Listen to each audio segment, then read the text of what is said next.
Bonjour à tous et à toutes.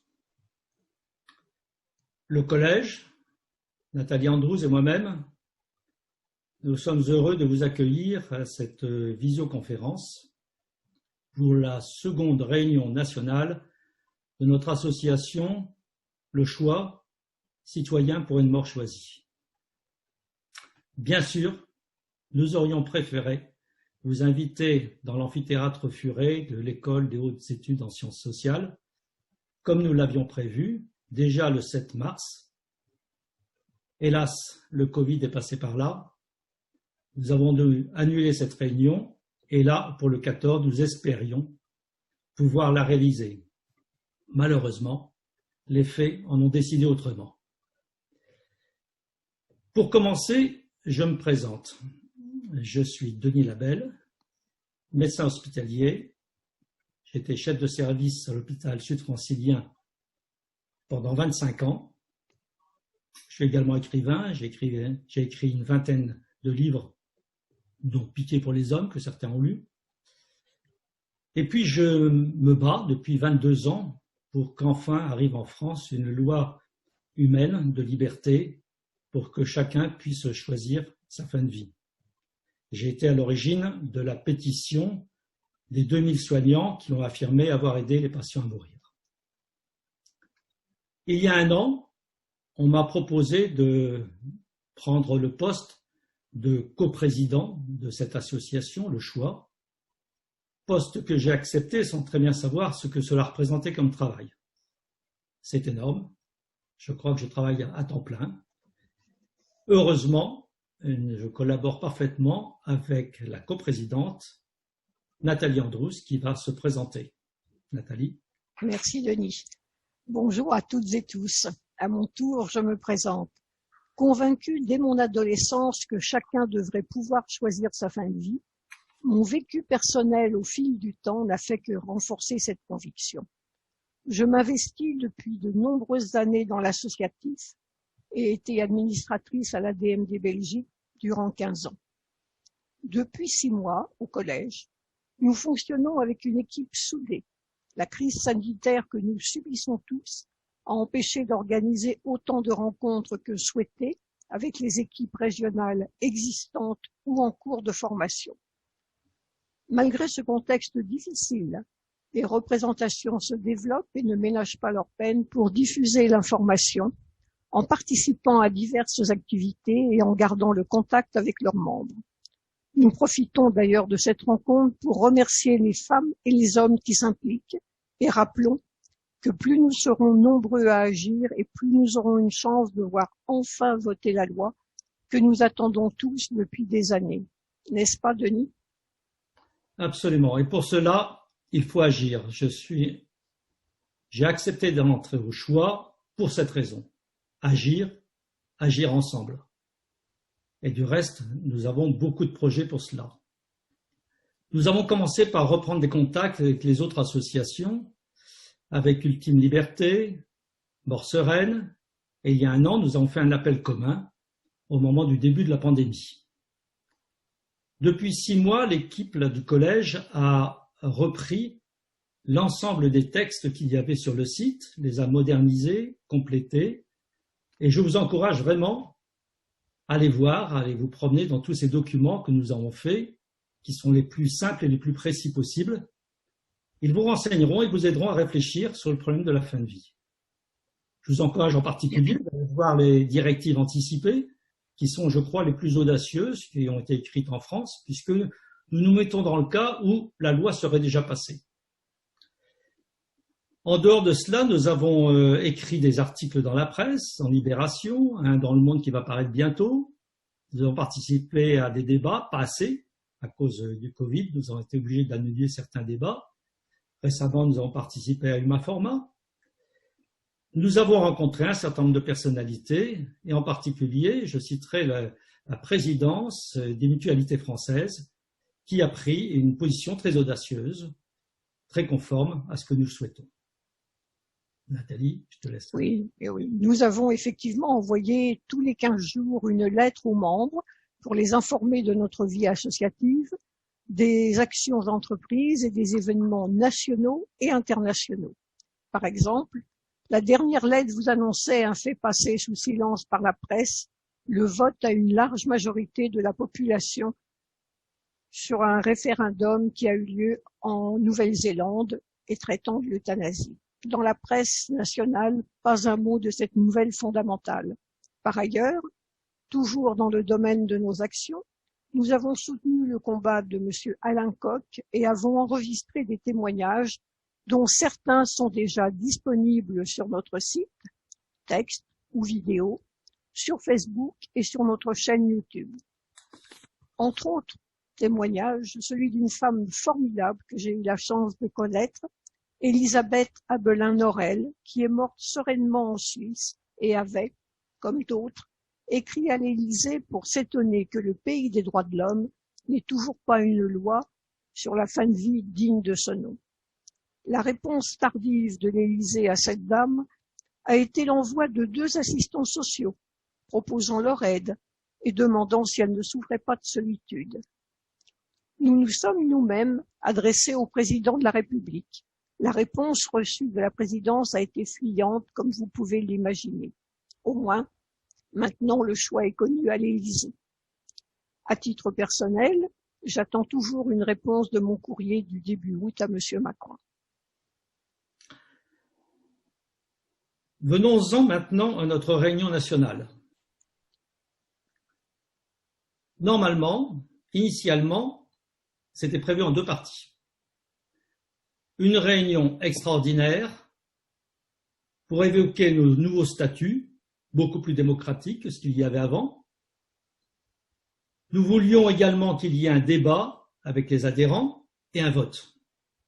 Il devait y avoir une deuxième partie dans cette réunion où nous devions avoir un débat sur l'ensemble des actions à mener et également une élection des membres au conseil d'administration selon les nouveaux statuts.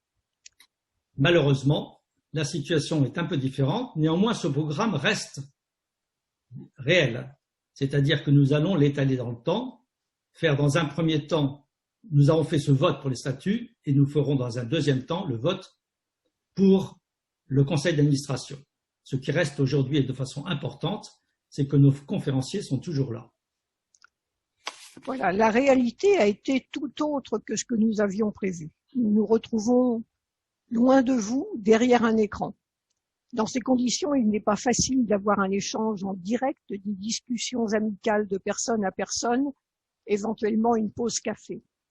On voit toutes les limites du système de visioconférence dont on nous vante les bienfaits, mais qui nous permet quand même aujourd'hui de vous parler.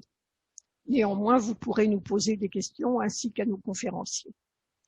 En ce qui concerne le vote sur les statuts, comme vient de le dire Denis Labelle, nous nous sommes adaptés à la situation et avons été contraints d'organiser un vote par correspondance pour les statuts et également pour lancer un appel à candidature.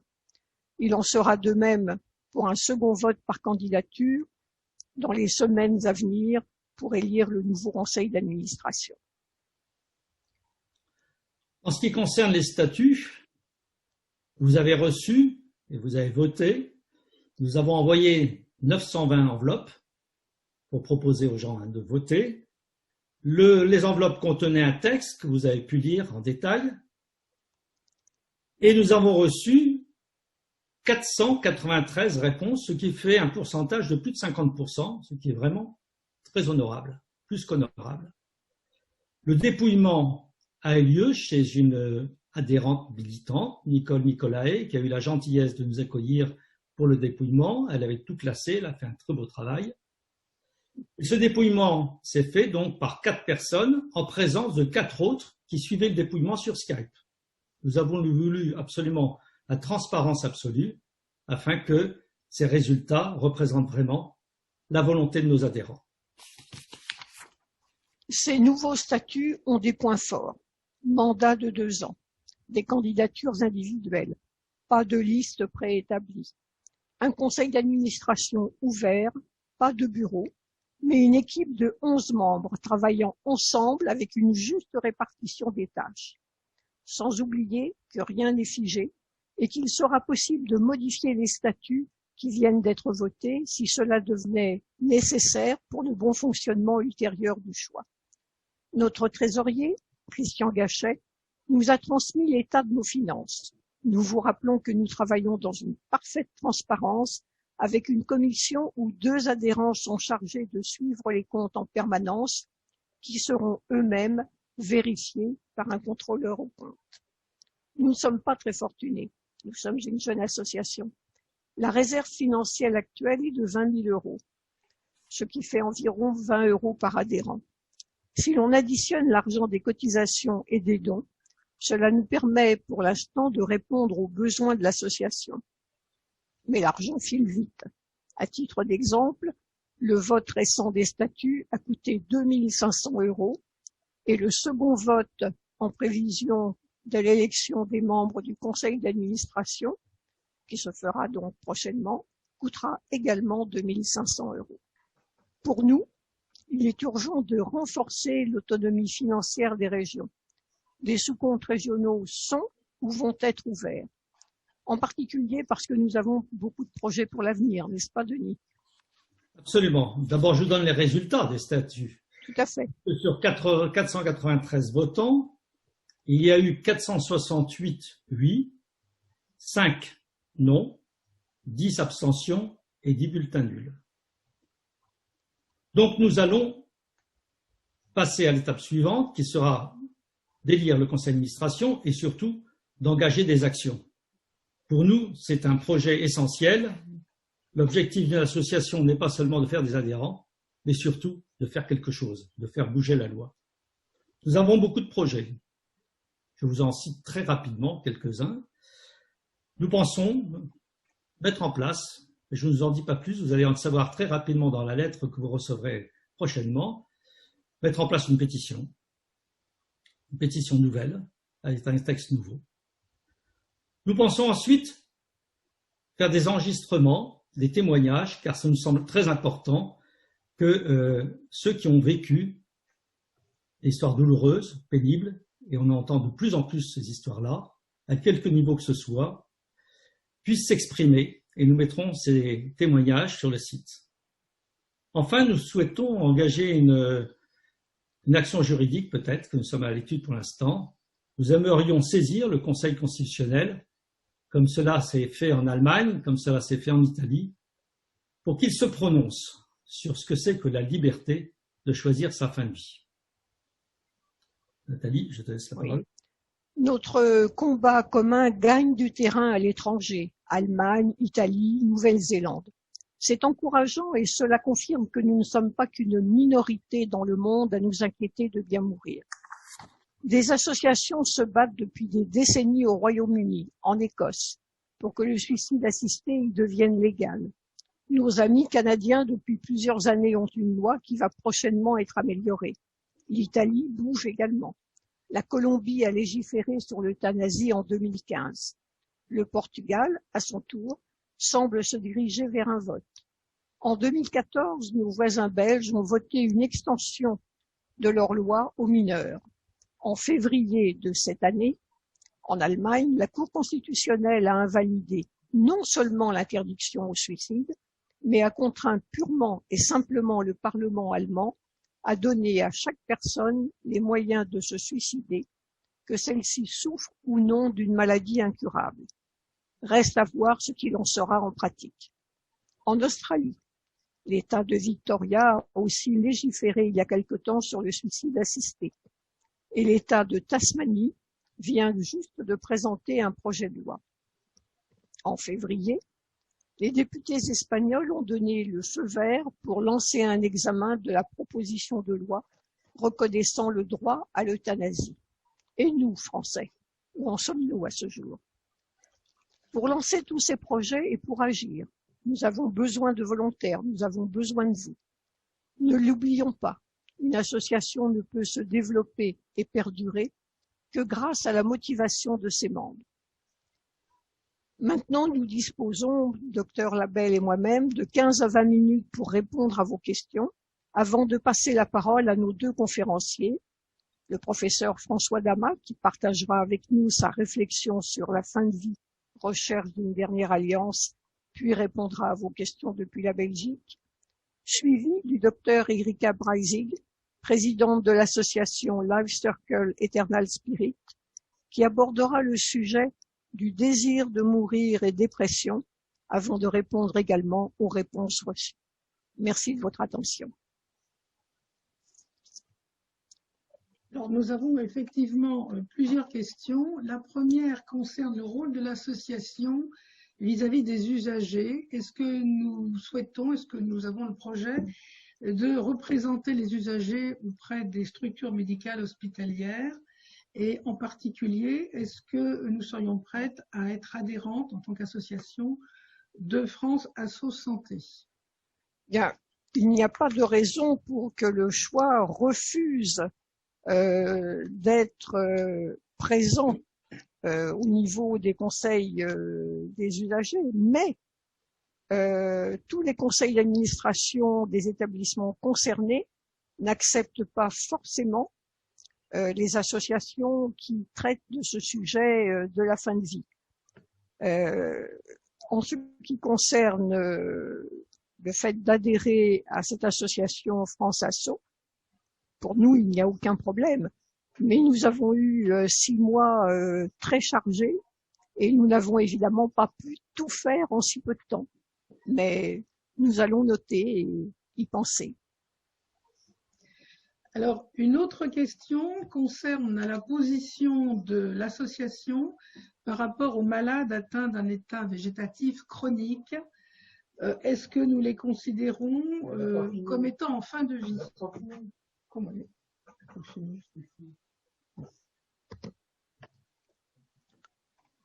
Je pense que c'est une question pour le docteur Labelle. Oui, je vais répondre. C'est une situation bien sûr très difficile, douloureuse pour les familles, complexe. Ce qui est déjà très important, c'est de savoir quel a été le désir de la personne avant, d'où l'importance de quel que soit l'âge, de remplir ces directives anticipées. Ça donne déjà une idée de la vision et du désir du citoyen en question. Et puis ensuite, il faut savoir si, quelle a été la personne de confiance et qu'est-ce qu'elle a entendu et quel est son jugement. Ça me semble essentiel avant que d'autres décident pour le patient, pour le malade. Et puis enfin, il faudra le jour, si ça se décide, que ça se fasse humainement, que le départ, si la personne l'a souhaité, que ça ne se fasse pas avec une agonie qui n'en finit pas, comme on l'a vu dans certaines situations. L'agonie n'a jamais rien de positif, contrairement à ce que certains racontent. Elle n'apporte rien, si ce n'est une souffrance supplémentaire pour le patient dont on ne sait pas quelle est la situation profonde et interne, et surtout pour la famille. Rien ne justifie la poursuite de la souffrance. Alors, il y a une question sur l'utilisation quelle est notre position par rapport à l'utilisation du Nambutal, auquel fait allusion François Galichet dans son livre. Je pense qu'on va peut-être répondre à deux. Mais à François Galichet, qui sera notre conférencier dans quelque temps pour un autre événement, et dont nous avons effectivement tous lu le livre fort intéressant et qui fait réfléchir beaucoup. Je pense que pour la suite de la question, le docteur Labelle va répondre. Vis-à-vis des drogues qui sont utilisables, il y a en France une gigantesque hypocrisie. C'est-à-dire qu'on a à notre disposition un certain nombre de produits dont on connaît les capacités en fonction des doses et que l'on utilise ou que l'on diabolise. Je vais prendre un exemple que j'ai bien connu puisque j'ai tout de même 40 ans de vie hospitalière. La morphine, ce produit qui aujourd'hui est présenté comme un produit miracle qui soulage tout. Et bien, il y a quelques années, la morphine était diabolisée. On en donnait très peu, parce qu'on ne savait pas. Peut-être que le malade qui avait un cancer au stade terminal allait devenir toxicomane. On arrivait à des raisonnements complètement stupides et aberrants. On a la même chose avec l'hypnovelle. L'hypnovelle qui a été pendant des années un produit purement anesthésique, et puis ensuite qui est sorti des blocs opératoires, qui a été utilisé en endoscopie, etc., et qui est maintenant prôné par les soins palliatifs. Et puis il y en a d'autres qui sont des produits anesthésiques encore plus efficaces. Le problème est de savoir quel est l'objectif que l'on veut. Est-ce que l'on veut que les choses traînent? Est-ce que l'on veut... Quel est le désir du patient? Est-ce qu'il souhaite partir rapidement ou est-ce qu'il souhaite que les choses se fassent lentement, telles que la loi aujourd'hui, l'honnêteté l'impose? Voilà, tout est là. Donc pour moi, il n'y a pas de bon ou de mauvais produit. Il y a quel est l'objectif que l'on veut, qu'est-ce que veut le patient pour partir. Et à ce moment-là, les produits que nous avons sont tout à fait adaptés. Il suffit de choisir lesquels. Dans certains pays, mais peut-être François Damas nous en dira plus, les produits sont tout à fait précisés, très clairs. Il n'y a pas de doute. Il y a des recherches dans certains pays pour savoir quels sont les meilleurs produits. Mais nous, on tergiverse en France. Il y a maintenant une question concernant nos directives anticipées. Est-ce que vous pourriez nous les présenter, leurs caractéristiques par rapport à d'autres directives proposées par d'autres associations? Je vais bien répondre. Le problème des directives anticipées, qui est une très bonne idée, que les gens réfléchissent à temps à leurs désirs et qu'ils n'attendent pas le dernier moment pour l'exprimer. Ces directives ont évolué en France. Dans la loi Leonetti de 2005, c'était consultatif. C'est-à-dire, on pouvait dire, je souhaiterais cela, mais le médecin pouvait dire, désolé, vous pouvez souhaiter ce que vous voulez, moi j'ai décidé cela. Elles sont plus contraignantes depuis la loi de 2016, Claes-Leonetti. Une fois qu'elles ont été écrites, on est obligé d'en tenir compte. Sauf que ça doit rester dans le cadre de la loi actuelle. C'est-à-dire accepter les principes de déshydratation, d'agonie qui se prolonge, etc., etc. Les directives que nous avons rédigées ensemble font comme si, fin de compte, la loi était déjà passée. C'est-à-dire, nous estimons qu'on a la liberté d'exprimer ce que nous souhaitons, même si les juristes, la loi, les politiques ne veulent pas en tenir compte. Nous avons le droit de dire « je souhaiterais partir dans telles conditions ». Et c'est ça qui a inspiré nos directives anticipées. Alors, il y a une autre question concernant la sensibilisation des jeunes à ce problème. Pensons-nous à des interventions en milieu scolaire ou d'autres formes d'action? Je peux répondre? Oui. Oui, déjà, il faut réaliser que ce ne sont pas seulement les personnes gravement malades ou en fin de vie qui vont mourir. Malheureusement, des jeunes peuvent avoir un accident de scooter ou autre, ou une leucémie peut se déclarer, et ces jeunes, comme d'autres, peuvent se retrouver dans une situation où la question se pose de dire « vais-je mourir et comment vais-je mourir ?» Donc je crois on peut y réfléchir à tout âge. Aller dans les écoles, les lycées, les facultés, les universités, etc., me semble une très bonne chose. Informer n'a jamais fait de mal à personne. Les gens qui ne voudront pas nous entendre ne nous entendront pas, ou tout du moins ne retiendront pas ce que nous avons dit.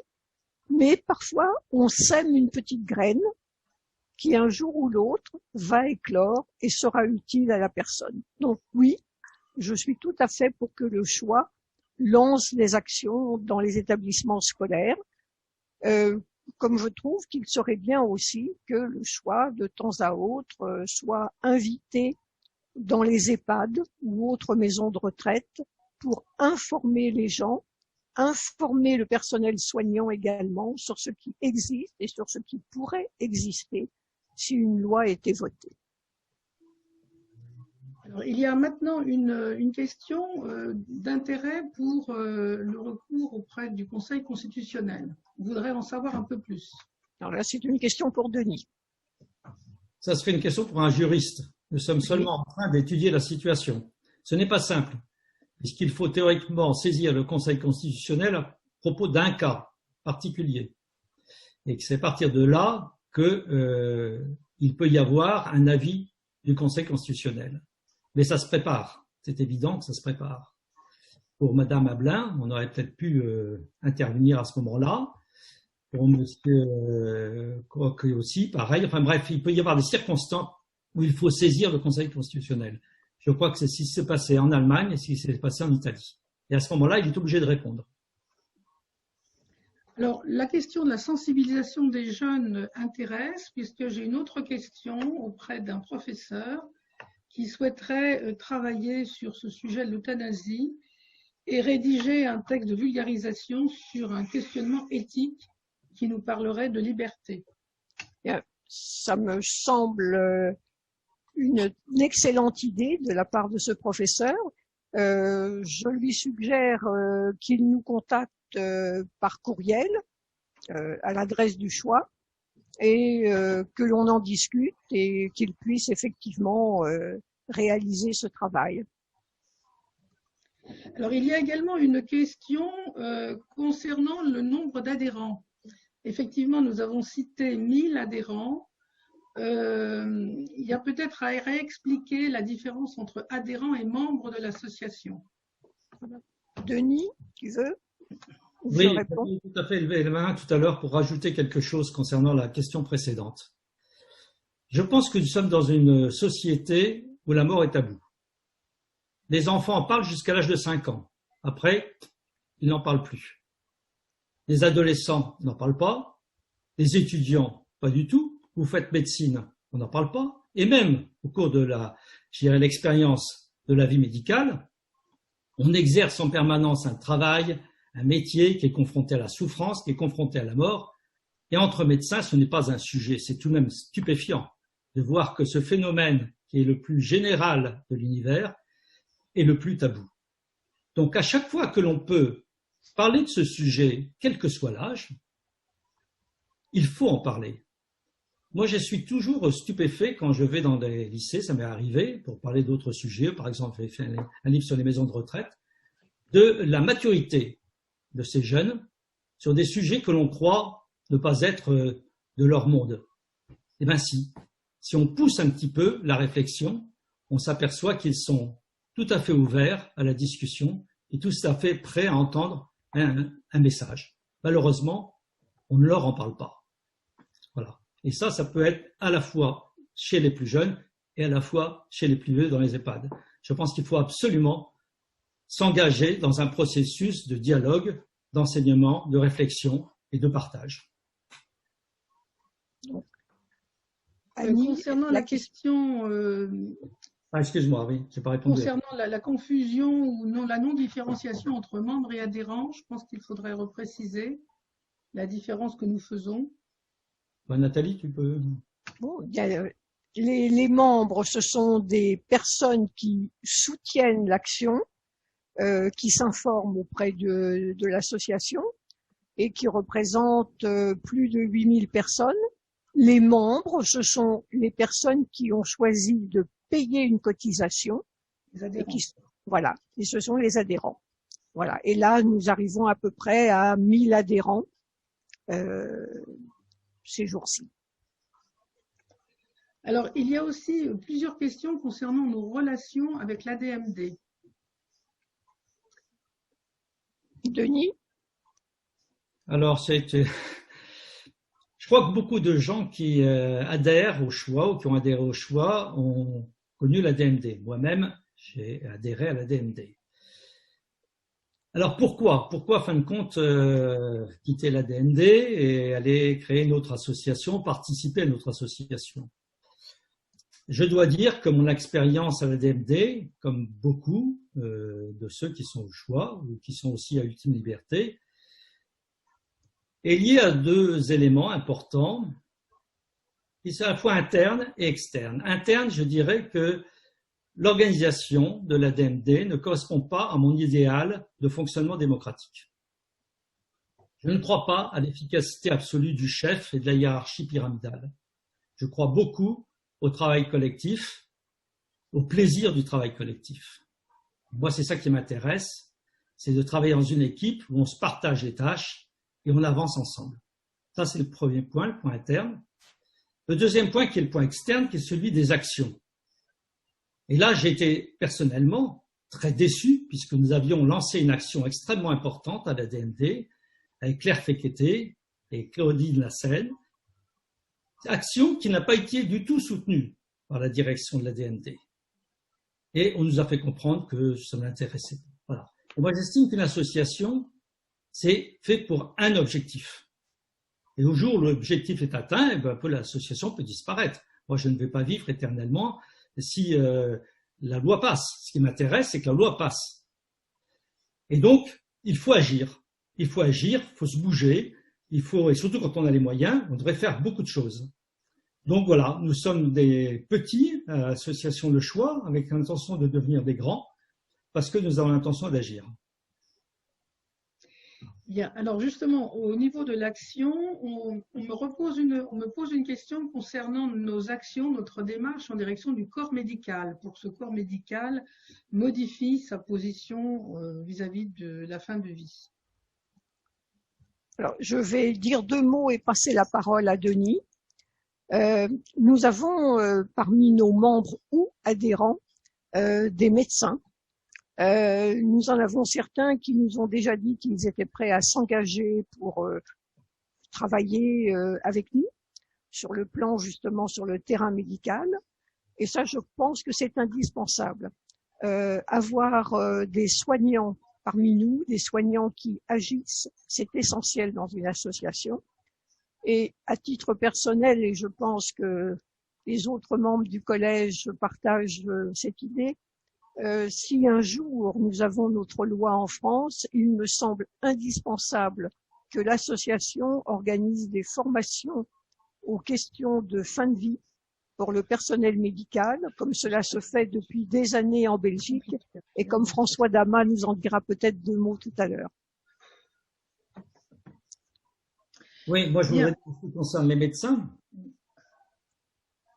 je crois qu'il y a un certain nombre de médecins qui sont prêts à se mobiliser. J'en ai rencontré qui nous soutiennent. Mais les médecins sont, je dirais, comme le reste de la société, ni plus courageux ni moins courageux.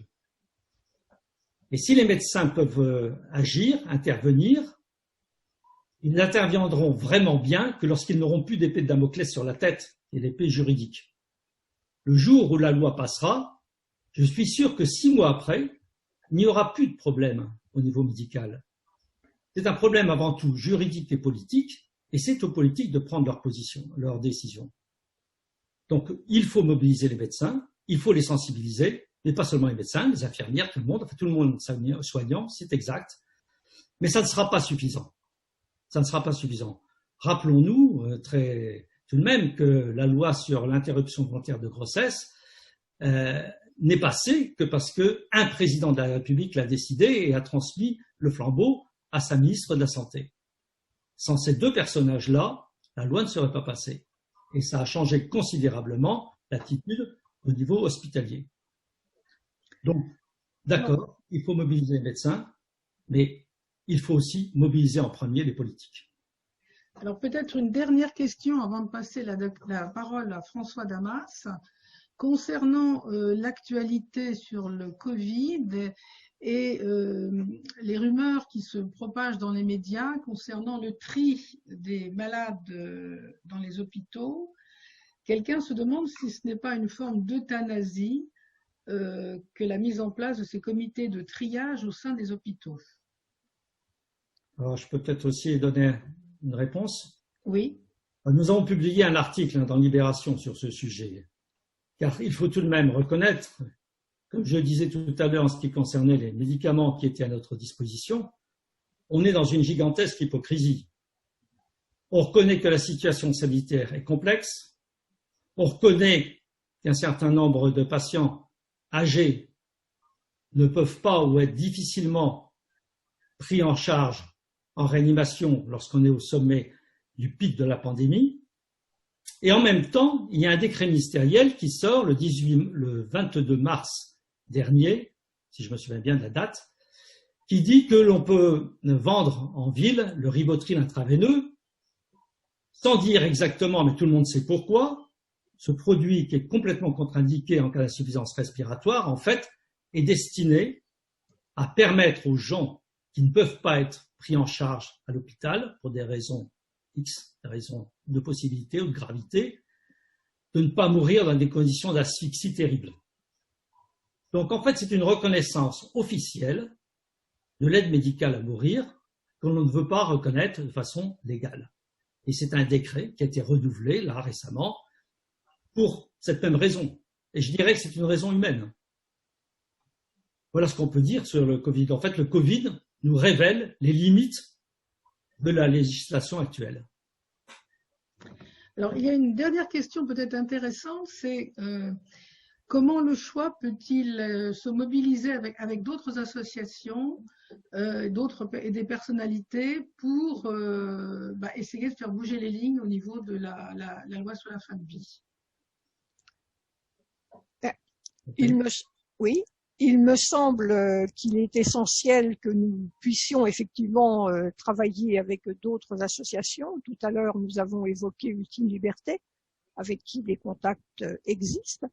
Quant aux personnalités, mais nous devons aller rencontrer ces personnalités, discuter avec, arriver à mettre des projets au point pour pouvoir faire quelque chose. Mais actuellement, il est vrai que nous sommes freinés dans certaines actions que nous envisagions avec le virus, avec la pandémie qui ne facilite pas les contacts et autres manifestations publiques. Alors, il y a d'autres questions, mais je crois que le temps court, notamment la suggestion de créer des cafés discussions dès que le confinement sera terminé, à l'exemple de la Suisse. Ce que l'on peut dire, c'est que toutes les questions qui n'auront pas trouvé de réponse, nous fournirons des réponses sur notre site internet ultérieurement. Tout à fait. Je pense que là, il est temps de passer la parole au docteur François Damas. François Damas. Bien, bonjour à tous. J'espère que tout le monde m'entend bien. J'espère que tout le monde m'entend bien. Je me répète. Oui. Oui. Donc, je me présente. Je m'appelle François Damas. Je suis médecin à la retraite. J'ai travaillé pendant toute ma carrière dans un hôpital, dans un service maintenant bien connu de tout le monde, puisque c'est là qu'on y traite les cas graves de Covid. C'est donc les services de réanimation. C'est donc ma pratique quotidienne pendant 30 ans. Et j'ai donc côtoyé avec la mort, malheureusement, de pas mal de mes malades. Et c'est sans doute pour ça que je me suis engagé dans la défense d'une loi particulière et l'application de cette loi, qui est la loi sur l'euthanasie en Belgique. Alors, je remercie beaucoup l'association Le Choix de me donner l'occasion de participer à cet après-midi de conférence. J'en suis très honoré et on m'a demandé de faire part un peu d'expérience belge justement sur le problème de la fin de vie et surtout du choix. Comme le nom de votre association l'indique, le choix, promouvoir le choix du patient, c'est une ambition qui me paraît parfaitement légitime. On pourrait penser qu'en Belgique, le problème est résolu, puisque la loi sur l'euthanasie existe, celle que les Français espèrent un jour à obtenir. Est-ce que c'est vrai? Est-ce que c'est vrai que le problème est résolu? Est-ce que la question a été répondue? Est-ce qu'on a répondu à cette question-là de manière définitive et complète? Eh bien, je dois vous dire que c'est pas tout à fait le cas. C'est pas tout à fait le cas. Un combat n'est jamais complètement gagné. Et le chemin vers des morts dans de bonnes conditions, le chemin vers la réduction du mal mourir, comme disait Véronique Fournier, est encore un chemin long, même en Belgique. Même si, évidemment, je le souligne, on est quand même un petit peu en avance par rapport à la France. Ce que je veux souligner ici, c'est que quand on parle du choix du malade, eh bien, ce choix-là est rendu possible par la loi belge. Mais j'aimerais insister sur une chose importante, qui est encore méconnu par la population en Belgique et par beaucoup de malades, c'est que ce choix qui appartient au patient, à la personne malade, ce choix doit être partagé. C'est ça qui est important. Ce n'est pas seulement une conviction personnelle, une décision personnelle que l'on doit affirmer, par exemple dans une directive anticipée ou une déclaration anticipée d'euthanasie. C'est un choix qu'il faut partager avec un médecin. Et c'est ça qui est important à comprendre.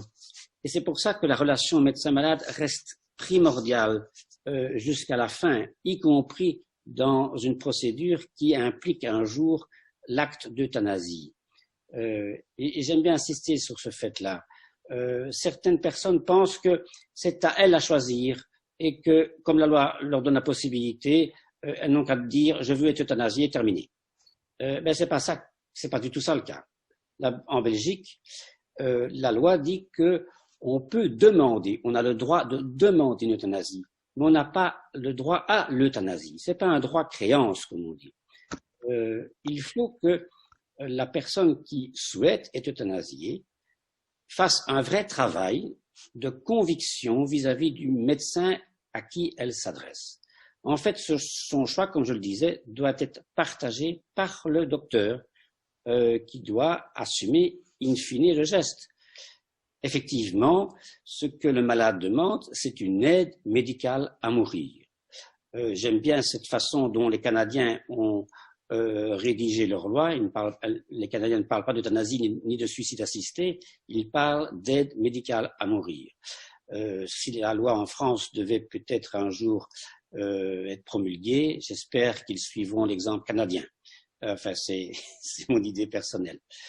Parce que le mot euthanasie n'est peut-être pas parfaitement adéquat, même si sur le plan étymologique c'est parfaitement juste, hein. Mais il y a une connotation historique qui est quand même un peu gênante. Je passe. Je veux dire que cette possibilité que la loi offre aux malades, c'est de demander l'euthanasie et d'en faire partager le choix aux médecins.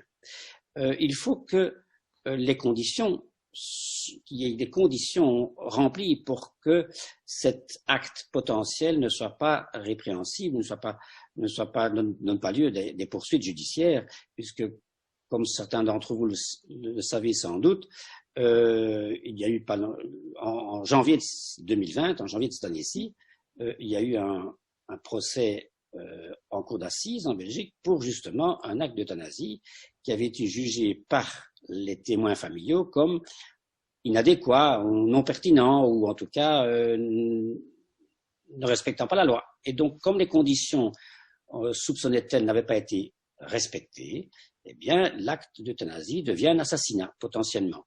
Et d'où le procès en cour d'assises. Donc, le choix du malade doit respecter des conditions. Ça, c'est important. Quelles sont les conditions? Je vous les rappelle, puisque vous n'êtes sans doute pas familier avec la loi belge. Elles sont simples, ces conditions. Il y en a trois conditions essentielles, et puis toute une série d'autres, des conditions de procédure. Ces conditions de procédure, je vais vite les citer, mais elles permettent de s'assurer que les trois conditions essentielles sont remplies. Les trois conditions essentielles, c'est d'avoir une demande claire, répétée, argumentée éventuellement, par un patient capable, conscient, lucide, volontaire, sans pression extérieure. C'est donc le malade qui doit décider pour lui-même. Ce n'est pas la famille, ce n'est pas le soignant, ce n'est pas le docteur, c'est personne d'autre que le malade. Et ce malade fait une demande d'euthanasie parce que, c'est la deuxième condition, il souffre de manière importante, insupportable, constante, inapaisable, une souffrance, qu'elle soit physique ou psychique, dit la loi. Mais cette souffrance doit être bien réelle et cette souffrance, elle doit être provoquée, troisième condition, par une maladie grave et incurable. Voilà les trois conditions. Il ne suffit pas donc d'avoir, malheureusement pour beaucoup d'entre nous peut-être déjà, qui m'écoutaient éventuellement, il ne suffit pas d'avoir un sentiment de vie accomplie ou d'avoir une souffrance dite existentielle pour demander une euthanasie.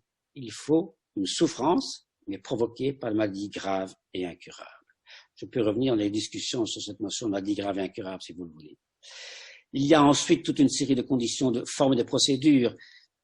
Je passe très vite là sur ces conditions de forme et de procédure. C'est que la personne confirme par écrit à un moment donné qu'elle demande une euthanasie. C'est essentiel.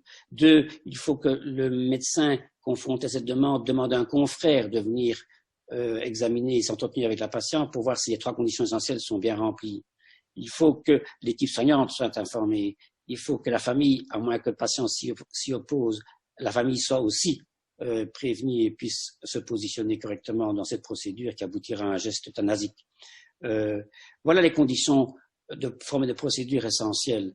Je résume bien sûr. Mais sur ce quoi je veux insister, c'est pas suffisant. C'est pas suffisant de croire que je suis dans les conditions, j'ai droit à l'euthanasie. Il faut convaincre son médecin. Il faut donc convaincre son médecin de quoi? Mais que cet acte que je lui demande est bel et bien le meilleur dernier service à me rendre. C'est ça qu'il faut convaincre au médecin. Il faut que le médecin, en faisant cet acte, ait le sentiment qu'il ne sorte pas de sa déontologie et qu'il ait le sentiment toujours qu'il fait une bonne action, qu'il continue à faire une bonne action, qu'il continue à prendre soin du malade, transformer cet acte d'euthanasie en un dernier acte de soin. Ça, c'est important. Ça demande que le malade fasse un vrai, non seulement travail de conviction vis-à-vis de lui-même, mais aussi vis-à-vis du médecin, et pour qu'ensemble, les 2 acteurs, médecin et malade, conviennent que c'est bel et bien le meilleur dernier service à rendre, que ce soit vraiment la dernière solution raisonnable, qu'il n'y en a pas d'autre. Ça veut dire que entre ce médecin, ce malade et ce médecin, le malade qui a l'initiative de la demande, le malade qui a l'initiative de déclencher cette procédure, établissent avec son médecin une véritable alliance. Il faut rechercher l'alliance avec son médecin, avec son professionnel de santé. C'est ça qui me paraît important et qui est curieusement ignoré de la part de la majorité des personnes qui songent à leur fin de vie. Je tiens personnellement une consultation sur la fin de vie et je reçois des personnes qui viennent spontanément me voir parce qu'elles ont des raisons X ou Y de venir me voir et de parler de leur fin de vie et d'envisager éventuellement l'euthanasie. Je leur pose la question, en avez-vous parlé avec votre médecin traitant? Oh non. Oh non. Pourquoi? Pour certaines d'entre elles, elles sont étonnées que je pose cette question. Mais c'est inimaginable. La première chose à faire, c'est d'avoir un médecin de proximité avec lequel on a établi un lien de confiance qui doit devenir un lien d'alliance pour que cet acte soit rendu possible, puisque ça reste quand même un acte exceptionnel. Faire mourir quelqu'un, ça demande quand même un engagement peu banal. Et donc cet engagement-là, il est rendu possible s'il y a un lien d'alliance qui est construit. Et ça demande du temps, ça demande une construction. Et j'engage les personnes qui viennent me trouver, quand elles ont encore le temps devant elles de pouvoir construire ce lien, à le faire. Parce qu'une euthanasie, c'est pas simplement un acte d'administration d'une dose létale à quelqu'un. C'est pas ça, ça ne se résume pas à ça. C'est un véritable accompagnement et une construction commune entre le malade et son médecin, une construction commune d'un dernier parcours de vie qui aboutit éventuellement à un acte euthanasique. Comme disait un de mes confrères dont j'aime bien reprendre l'image, on construit un gâteau relationnel entre un patient et son médecin pour qu'au moment donné, quand le gâteau est bien cuit, bien construit, bien préparé, on mette la cerise sur le gâteau et la cerise, c'est l'acte euthanasique. C'est en quelque sorte un détail, la fin. C'est tout ce qui précède. Et tout ce qui précède, c'est essentiel. C'est la préparation, c'est la conviction mutuelle qu'on va faire quelque chose qui est raisonnable et qui est compréhensible, qui se justifie. Mais c'est aussi essentiellement la communication avec l'équipe soignante, d'une part, et surtout avec la famille, avec les proches. Et vous savez que les familles sont souvent déchirées, sont souvent nombreuses, sont souvent éclatées. Elles ont parfois des avis divergents ou parfois en opposition. Il faut se permettre de faire en sorte que l'acte, le moment venu, puisse être accepté par tous. Ça demande un travail, ça demande un parcours, ça demande un cheminement. Et c'est ça qui est important, que le malade sache que lorsqu'il fait une demande d'euthanasie, ça le concerne évidemment, mais comme dans toutes les fins de vie, Un malade ne meurt pas seul. Il meurt entouré par les siens. Il meurt entouré par sa famille. Il faut que cette famille puisse aussi être prise en charge par le médecin, par l'équipe soignante, et qu'il y ait vraiment une alliance, je répète ce mot, une alliance de la famille, de l'équipe soignante autour du malade pour aboutir un jour à un acte irrémédiable, définitif, mais qui se passe dans une ambiance apaisée et une expérience qui puisse être positive, paradoxalement, pour tous. Et c'est ainsi que, lorsque ça se passe bien, les personnes qui meurent par euthanasie meurent avec le sourire, en disant merci à tous. Et c'est le dernier cadeau qu'elles nous font. Nous leur rendons le meilleur dernier service, c'est-à-dire en respectant et en faisant ce qu'ils réclament. Et en échange, ils nous font un vrai cadeau en partant avec le sourire et en remerciant tous ceux qui sont autour d'elles. C'est ça qui rend cette expérience tout à fait étrangement positive dans pas mal de cas d'euthanasie bien conduite. Alors, je voudrais un peu élargir mon propos, si j'ai encore le temps. Oui. Cette alliance, elle n'est pas uniquement réservée aux personnes qui font une demande d'euthanasie. Elles sont aussi nécessaires lorsque vous rédigez des directives anticipées, lorsque vous anticipez une fin de vie particulière et vous voulez orienter vos décisions, orienter les décisions qui seraient prises à votre place le jour où vous pourriez perdre les moyens d'en influencer le décours, vous rédigez des directives anticipées, c'est très bien. Je vous encourage à faire des directives anticipées. Mais un papier qui n'est pas associé à un lien de confiance, un lien d'alliance avec un toubib, eh bien ce papier, il a des chances de ne jamais servir à grand-chose. Si vous prenez le temps de faire des directives anticipées, c'est-à-dire que vous avez réfléchi à votre fin de vie, partagez-en vos idées avec votre médecin de famille. Engagez-le à réfléchir avec vous sur votre parcours de santé. Engagez-vous à prendre la mesure de votre parcours, à prendre la mesure de votre personnalité, et pas seulement de votre maladie ou de vos handicaps ou quoi, de votre personnalité, et que vous établissiez justement ce lien d'alliance à nouveau pour que le jour où vous n'êtes plus capable de faire valoir vos volontés, vos directives anticipées soient défendues par un professionnel de santé. C'est bien d'avoir des personnes de confiance, c'est très bien. En Belgique, on peut avoir des mandataires, c'est encore mieux, parce que c'est un terme juridique qui donne autant de pouvoir au mandataire qu'à la personne malade elle-même. Mais même avec un mandataire en Belgique, s'il n'y a pas de lien d'alliance avec une équipe médicale ou une équipe soignante, vous pouvez chanter Malbrook.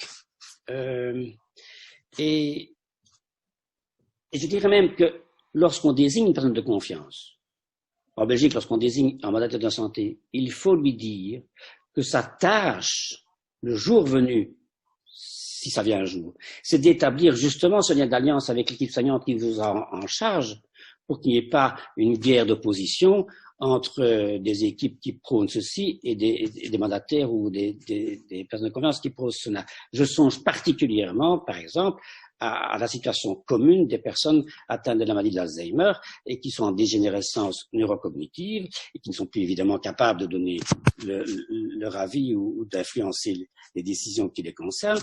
Qui est-ce qui va décider?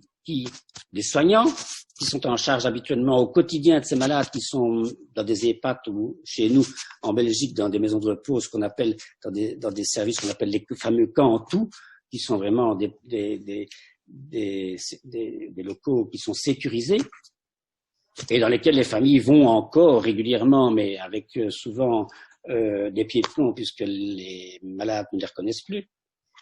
Et qui va aller imposer à une équipe soignante en charge quotidienne d'un malade de dire j'arrête l'alimentation, j'arrête l'hydratation parce que ceci, parce que cela? Qu'est-ce qui va décider ça? Parce qu'il y a un papier qui le dit? Parce qu'il y a une directive anticipée qui dit le jour où je ne suis plus capable de manger, je veux qu'on arrête de m'alimenter? Vous pensez que c'est quelque chose qui est imposable à une équipe soignante s'il n'y a pas au préalable une construction d'une alliance de savoir qui est la personne, qui est sa personnalité, quel est son chemin, quel est son parcours, et de motiver, de mobiliser l'équipe soignante à respecter la personne dans ces directives anticipées, mais là, il faut vraiment un lien de confiance fort pour que le jour venu, le jour où on pense que c'est devenu pertinent, on applique les directives anticipées d'une personne atteinte de maladie d'Alzheimer. Sinon, c'est comme si on chantait Malbrook. Voilà un peu le message important que je voulais faire passer à l'occasion de cet après-midi de conférence. Je pourrais parler bien sûr des heures, mais je pense qu'un message essentiel, c'est celui-là. Et je pense que c'est celui-là essentiel pour que je puisse m'arrêter et éventuellement répondre à vos questions. Je vous remercie en tout cas de m'avoir écouté. Merci François. Il y a une première question concernant le cas des maladies neurovégétatives. Donc, une fois le diagnostic établi, en supposant qu'on ne le cache pas au patient, comment savoir quel est le bon moment pour partir alors que la mort est loin d'être imminente? Eh bien voilà, c'était bien justement le dernier propos de mon intervention. Oui. Vous avez quelqu'un qui est en état végétatif. Hein. Nous parlons d'état végétatif, parlons de l'affaire du malheureux Hervé Pierrat. Je sais que sans doute ses parents sont là. Ils ont appliqué la loi. Ils ont appliqué la loi et ça leur a été très difficile d'imposer à une équipe soignante la décision d'arrêter l'alimentation et l'hydratation. Même chose pour l'affaire Vincent Lambert. Pour finir, là c'était l'opposition familiale qui posait problème. C'était pas ni l'équipe soignante ni la personne la plus proche de Vincent qui était son épouse. On sait toutes les péripéties de cette affaire qui n'est pas encore terminée, puisqu'il y avait un article dans Le Monde hier à ce propos. Mais je dois bien vous dire que lorsque il y a la construction d'un lien d'alliance entre une équipe soignante et une famille qui a en charge un malade en état végétatif, qui est effectivement dans un état où la mort prochaine n'est pas évidente. Il peut être maintenu artificiellement en vie pendant des années. Comme disent les parents de Vincent Lambert, il n'est pas en fin de vie, il est simplement lourdement handicapé. C'est un point de vue qui se défend.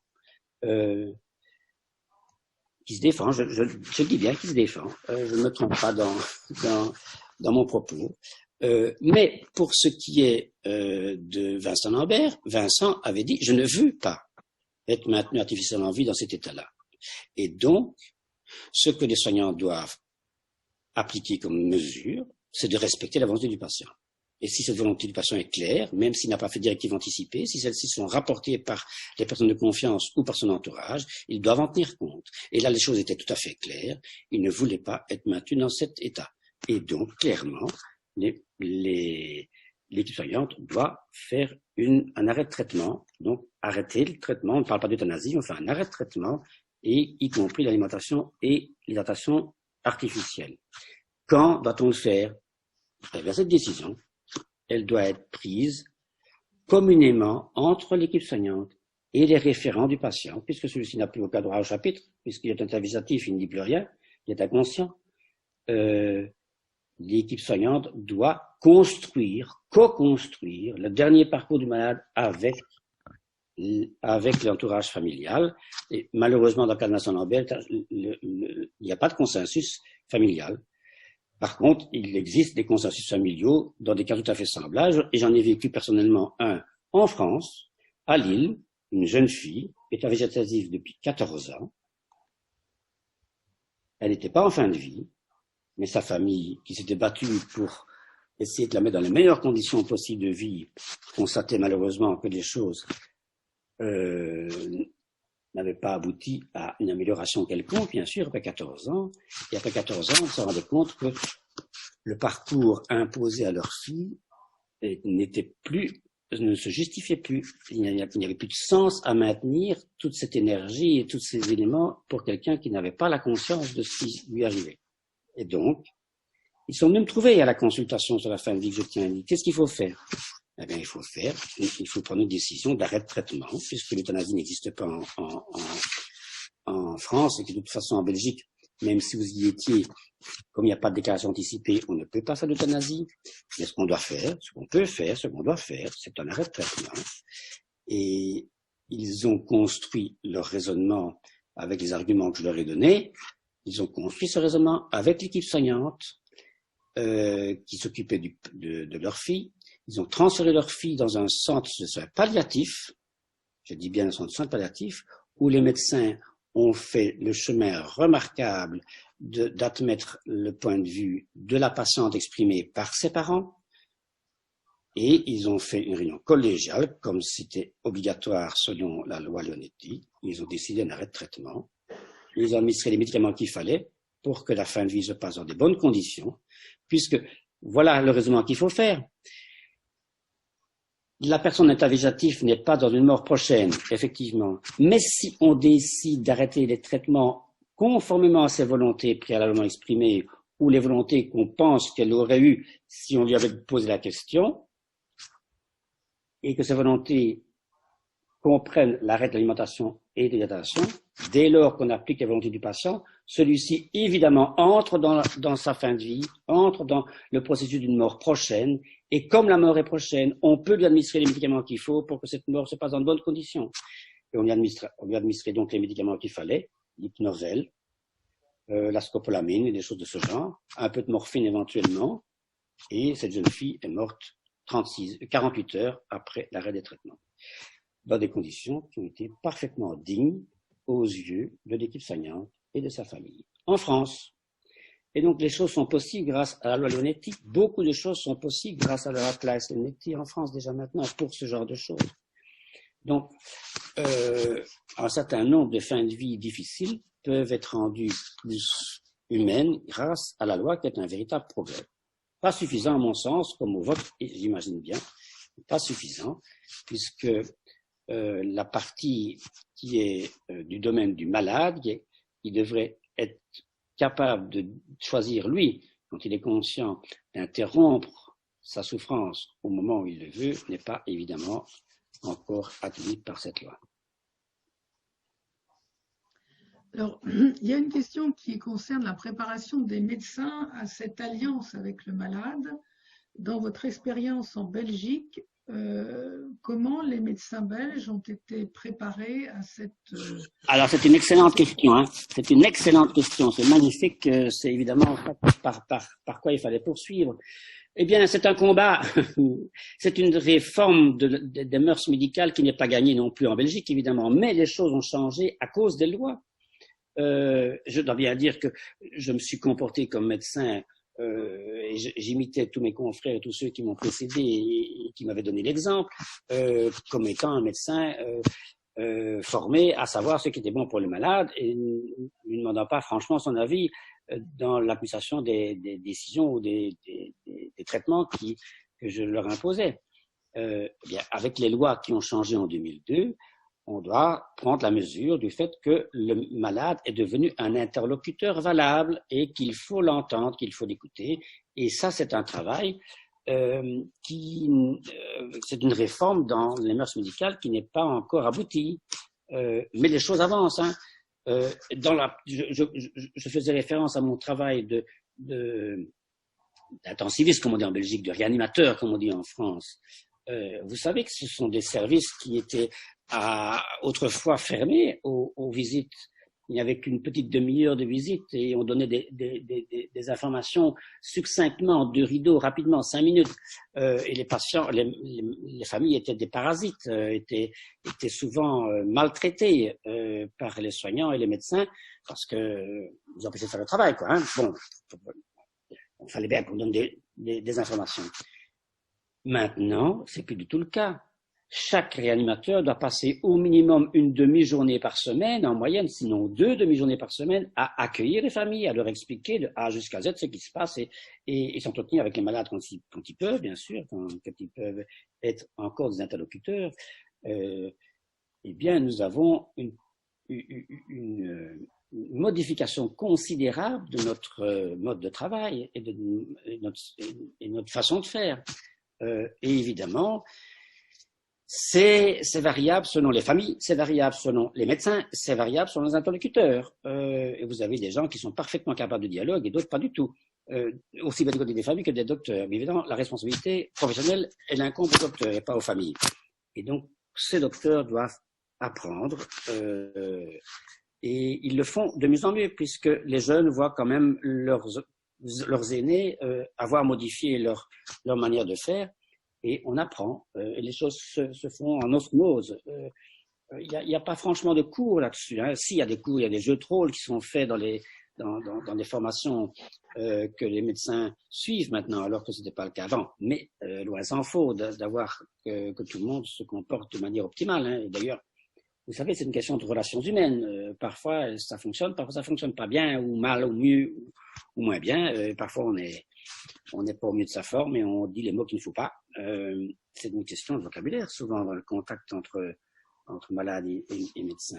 Et voilà, ça s'apprend. Il faut toute une vie, parfois, pour arriver à quelque chose de plus ou moins correct, peut-être. Mais je constate que les plus jeunes qui m'ont succédé maintenant dans les services que j'ai quittés le font beaucoup mieux que moi à leur âge.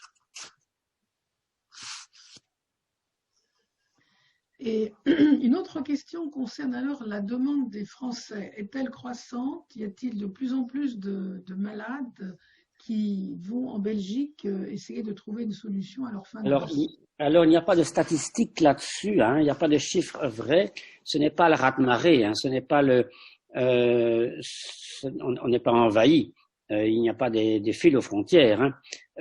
Mais il y a une augmentation notable et significative de demandes de patients français qui ont l'énergie et la motivation de traverser les frontières et de faire 400, 500, 1000 kilomètres pour venir jusqu'en Belgique.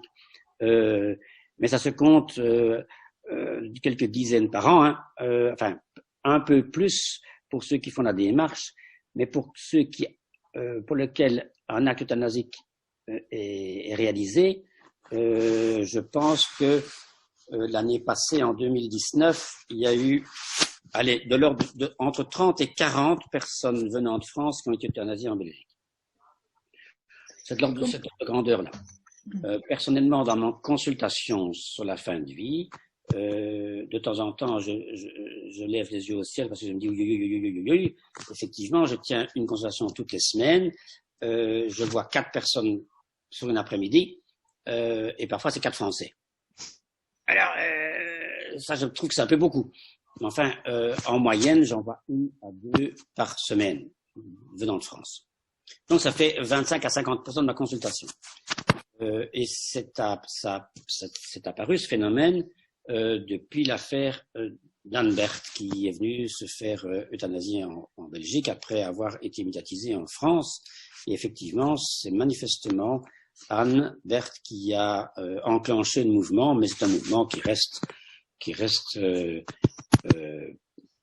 significatif, mais pas très important, heureusement.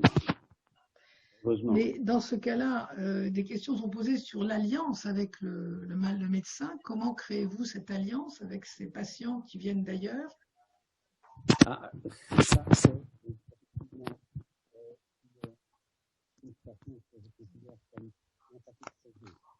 On n'entend plus. Cette situation est malheureusement insatisfaisante. Il faut bien se rendre compte. Dans une situation optimale, c'est le médecin de proximité qui accompagne son malade pas à pas au cours de la dernière période de sa vie et qui discute de la manière de partir et qui un jour convient que l'euthanasie est un acte raisonnable et qu'à un moment donné, on passe à l'acte. On choisit de manière pertinente le moment à réaliser l'acte. Donc, de manière optimale, cela veut dire que c'est le médecin de famille, c'est le médecin de proximité, celui qui va au domicile du malade, qui accompagne son patient. C'est ça, la co-construction du dernier parcours de vie. Or, ceux qui viennent de France, je ne peux pas les accompagner toutes les semaines, aller les voir chez eux, voir comment ça va. Et effectivement, je suis d'accord de prendre en charge des patients venant de France pour des actes d'euthanasie, et uniquement alors dans des conditions où les choses sont parfaitement claires, où le diagnostic ne fait pas l'ombre d'un doute, où c'est une maladie grave et incurable, inattaquable, et pas dans des problèmes un peu difficiles, souvent un peu psychiques ou socio-psychiques. Et là, je leur dis que je suis incapable de les prendre en charge, puisque là, la relation d'alliance est impossible à construire à 600 000 km de distance.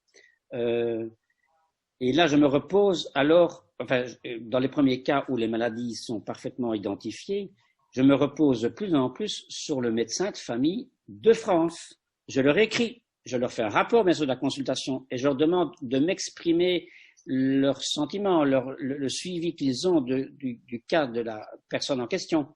Et j'ai de plus en plus, heureusement, des réponses parfaitement adéquates et des collaborations donc avec des confrères français qui acceptent de faire des rapports tout à fait élaborés et de me préciser qu'ils voient la personne régulièrement, qu'ils parlent de la fin de vie régulièrement et que pour eux, effectivement, cette solution est aussi acceptable et raisonnable et qu'ils aideront justement la personne à choisir le moment adéquat, pertinent pour que ce soit ni trop tôt ni trop tard, pour qu'il fasse le dernier voyage jusqu'à Liège en l'occurrence pour venir obtenir ce qu'ils ne peuvent pas encore obtenir en France.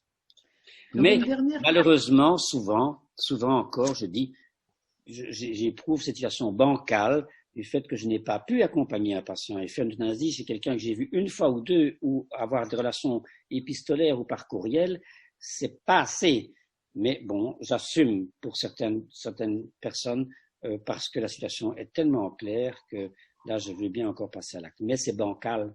Parce que j'ai pas pu rencontrer la famille avant, parce qu'il y a plein de choses qui n'ont pas pu être construites, justement, pour que les choses soient optimales. Mais bon, voilà. Je le fais quand même pour certains d'entre eux. Une dernière question concernant l'élaboration de la loi en Belgique. Quelqu'un voudrait savoir si les médecins y ont participé à l'élaboration de cette loi. Ah, excellente question. Eh bien, comme en France, de manière générale, le corps médical était opposé à la loi. C'est-à-dire toutes les instances officielles, le conseil médical, le conseil de l'ordre était opposé. Les syndicats médicaux étaient opposés. Alors on ne sait pas pourquoi ils avaient donné leur avis. Comme syndicat, c'était pas leur rôle. Mais enfin bon, ils étaient quand même exprimés. Les écoles de médecine n'ont pas du tout appuyé la loi, sauf une, celle de l'Université libre de Bruxelles, dans sa partie francophone et dans sa partie flamande. C'est la seule école de médecine qui s'est prononcée pour la loi. Mais de manière générale, les instances médicales étaient opposées, et l'ordre en premier lieu. Un certain nombre de médecins, néanmoins, se sont exprimés dans la presse pour dire qu'ils étaient favorables. Et des sondages ont montré qu'un certain nombre d'entre eux, et non négligeables, étaient favorables à une loi. Mais ils étaient quand même, dans leur majorité, assez hésitants à se prononcer. Même ceux qui étaient favorables à l'idée d'euthanasie étaient généralement contre la loi parce qu'ils trouvaient que c'était l'irruption du juridique dans leur pratique médicale et que c'était pour eux inadmissible. Ils savaient très bien quand même faire. On sait quand même ce qu'il faut faire, hein, quand même. Hein, nous sommes des docteurs. Et donc les juristes valaient pas. Ça, c'était la réaction épidermique. Et lorsque la loi a été discutée au Parlement, on a fait venir toute une série d'experts. Il y a eu parmi ces experts des juristes, des patients, des représentants d'associations et évidemment des docteurs. Eh bien, la majorité d'entre eux, je vous prie quoi, la majorité d'entre eux étaient opposés à la loi, bien sûr. Hein, c'est impraticable, 36 arguments que vous connaissez bien. On ne peut pas légiférer de manière générale sur des cas qui sont toujours particuliers. C'est un argument qui me laisse pantois de bêtises. On est tous des cas particuliers, donc on peut pas légiférer. C'est malin. Tiens. Quand on prend ma voiture, c'est un cas particulier, mais je dois respecter le code de la route. Hein. Bon, c'est invraisemblable. C'est ce genre de conneries. Eh bien, les docteurs disaient ça aussi. Mais heureusement, la loi est quand même passée sur des conditions qui ont été heureuses, faut-il le dire. Mais voilà. Je ne dois pas être très fier, de manière générale, du caractère progressiste du corps médical dans son ensemble, dans l'expression en tout cas qu'il en a eu à cette occasion. Mais il faut dire que ce n'était pas neuf par rapport à d'autres problèmes, c'était la même chose. Hein. Pour terminer, il y a une demande de clarification. Vous avez parlé d'une consultation de fin de vie à Lille et ça semble surprendre. Non. plusieurs Oui, personnes. la constatation de la fin de vie, c'est à Liège que je la tiens. Mais c'est à Liège, d'accord, voilà. Le cas que je présentais, c'est un cas qui s'est passé à Lille, du côté de Lille, et qui a donné lieu à une réunion multidisciplinaire, une réunion collégiale, hein, une décision collégiale, s'agissant de cette personne qui est en état végétatif. D'accord. Donc ce n'est pas à Lille. Non, la consultation sur la fin de vie, il y en a quelques-unes en Belgique francophone, et dont la mienne à Liège, oui. Je ne suis pas le seul, hein. Je ne suis pas le seul. Alors, je crois qu'il est temps de passer la parole au docteur Erika Prezig, présidente de l'association Life Circle et donc médecin en Suisse. Docteur Erika Prezig, vous avez la parole. Merci beaucoup, chers auditeurs. Je suis la présidente de l'association Life Circle et de la fondation Eternal Spirit en Suisse.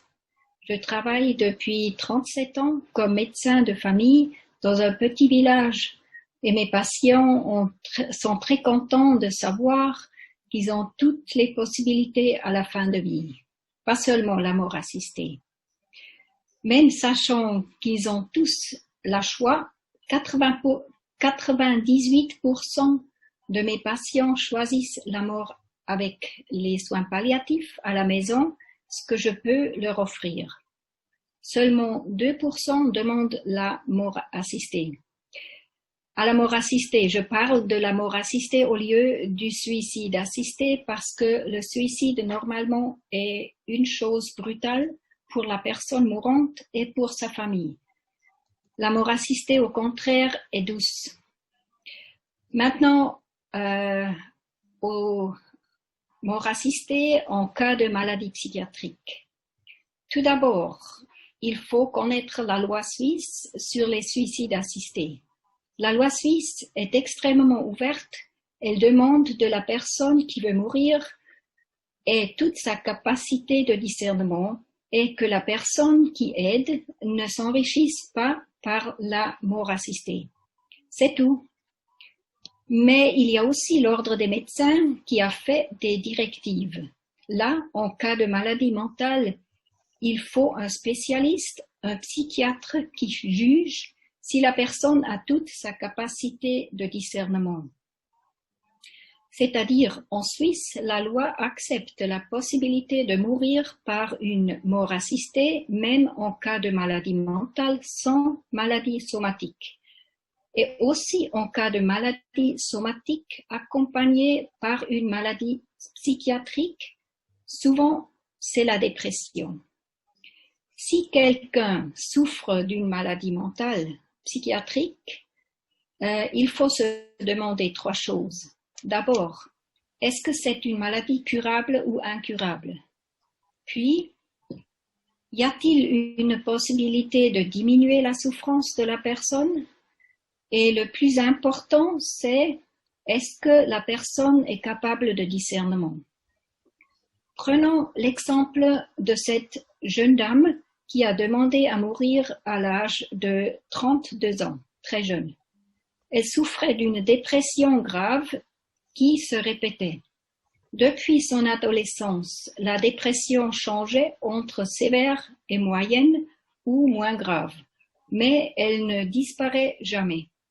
La dame était dans un état de dépression constante.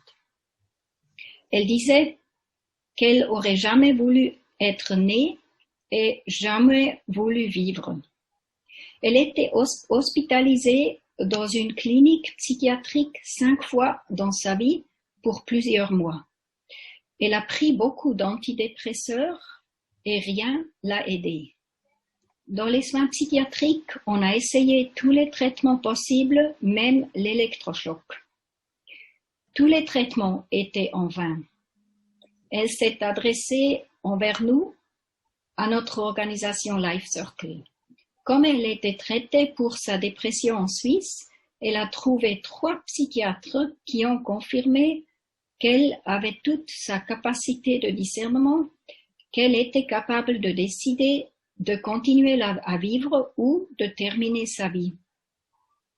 La fondation Eternal Spirit donne la possibilité de mourir en dignité à tous les adhérents de l'association Life Circle. Mais en cas de maladie mentale, les directives de la Fondation Eternal Spirit demandent une évaluation par au moins 2 psychiatres différents. Dans le cas de cette jeune femme, un des 2 psychiatres lui a proposé de prendre du temps. Il a exigé qu'elle remplisse 6 conditions différentes pour 6 mois. Elle était d'accord, elle a rempli ces conditions pendant 6 mois. Le psychiatre a évalué cette femme au bout des 6 mois et lui a confirmé qu'elle était capable de discernement. Quelques jours après, elle a pu mourir paisiblement grâce à la Fondation Eternal Spirit. Pour les uns, ça semble trop compliqué, pour les autres, trop facile. La mort, c'est quelque chose de définitif, d'irréversible.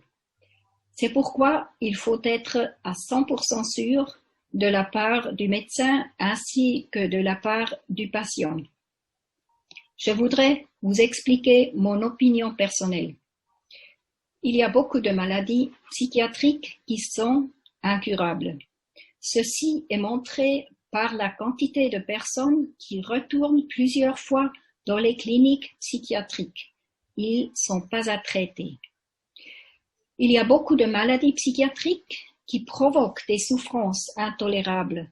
Ceci est démontré par la quantité de personnes qui se suicident, même pendant ou après un séjour dans un service psychiatrique. Si on accepte la maladie somatique incurable pour la mort assistée, est-ce pas injuste de ne pas accepter autant les maladies psychiatriques incurables? Un autre exemple. On a eu un adhérent suisse qui souffrait d'attaques d'hurlements après un accident vasculaire cérébral. Il en a beaucoup souffert pendant 3 ans. Il ne pouvait pas contrôler ses attaques d'hurlements.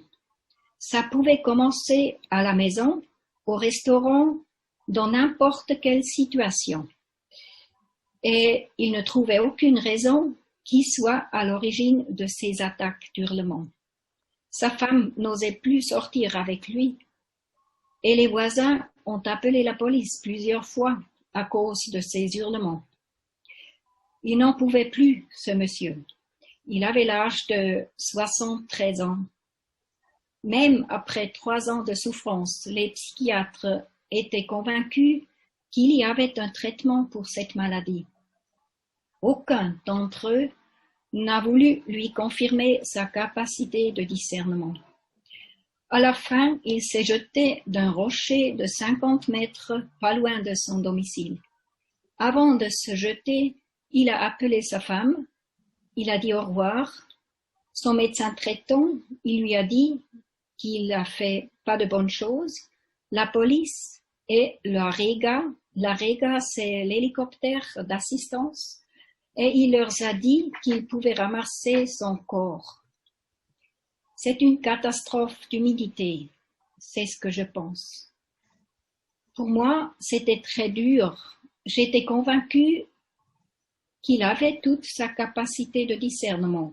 Je l'ai connu depuis 3 ans et à la fin, il décidait lui-même.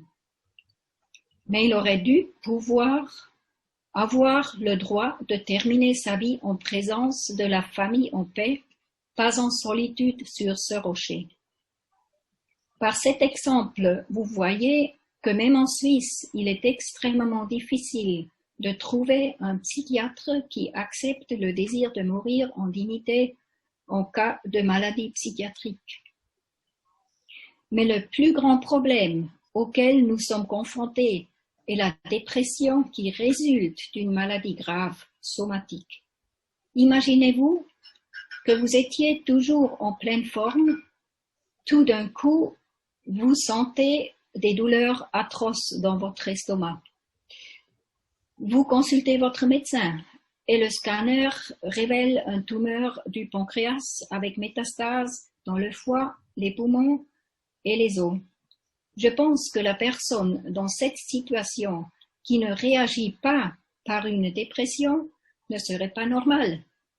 La dépression est une réaction normale en cas de maladie incurable, mais n'entraîne pas du tout la perte de la capacité de discernement. Le patient est tout à fait capable de décider s'il veut accepter la chirurgie ou la chimio ou la radiothérapie ou s'il ne veut accepter aucun traitement du tout.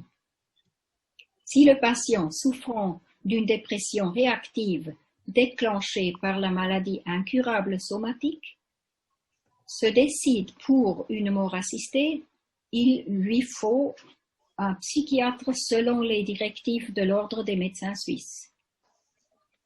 En ce point, je ne suis pas du tout d'accord, mais ça nous donne beaucoup de problèmes. Les directives de l'Ordre des médecins suisses exigent un psychiatre en cas de dépression dans tous les cas, mais il y a très peu de psychiatres qui acceptent de juger une personne sur la capacité de discernement lorsqu'il veut mourir. Ils ont l'impression que le vœu de mourir, ça les rend incapables de discernement et dépressives. Il n'y a pas assez de psychiatres qui acceptent le désir de mourir en Suisse. C'est-à-dire, même avec la loi suisse tellement ouverte, en cas de dépression accompagnant une maladie incurable somatique, il n'est parfois pas possible d'exercer le droit de mourir en dignité car on ne trouve pas de psychiatre. Moi, comme médecin généraliste, et comme tous les autres médecins généralistes en Suisse, je ne suis pas capable d'évaluer la capacité de discernement. Nous devons le faire tous les jours dans notre travail comme médecin de famille. Au moment d'écrire un testament, j'ai le droit de confirmer la capacité de discernement chez les personnes dépressives, comme chez les personnes qui souffrent d'une démence. Mais lorsqu'il s'agit d'une aide à mourir médicalement, il faut consulter un psychiatre, comme si la décision sur la vie était plus difficile que la décision sur l'argent en cas d'un testament. À la fin, je suis convaincue que, premièrement, il y a beaucoup de maladies psychiatriques incurables. Et ceux qui souffrent d'une telle maladie ont le droit de mourir en dignité.